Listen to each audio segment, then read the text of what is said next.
Let's take a look at this Paul Merson clip that's been doing the rounds on social media. I think it's brilliant.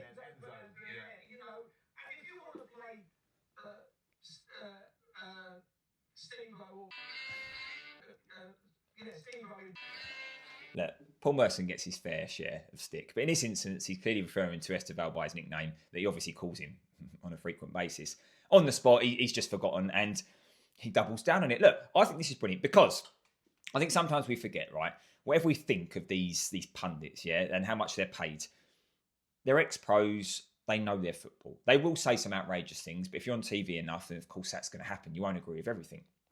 But I find clips like this funny, and I find instances like this endearing, relatable, human, because whether it's Jamie Redknapp calling Kulusevski, or Glenn Hoddle referring to Udogi as Undoggy, or even Chris Kamara back in the day, who can forget this? We didn't even know where he was with Jeff Stelling and co.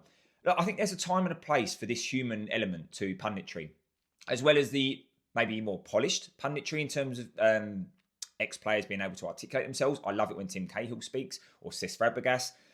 But then we've got this perhaps other end of the scale with Will Still, for example, has gone on to Sky Sports, and it's all these technical terms, all this jargon that people say, and then the over-nerdification of football discourse on social media with kind of social media accounts, perhaps trying to sound clever or chucking out all these buzz terms, these phrases. And it's like, well, I don't mind a bit of everything, but I would rather the lovable rogue that is Paul Merson mix up his words than, for example, let's say overly polished stuff online.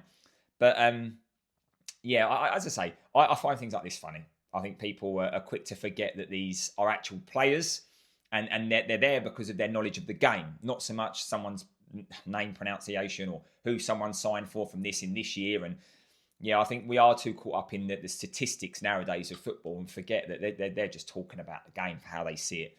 And as I say, a balance is great, but I find things like this funny. And as I say, relatable. We've all been there.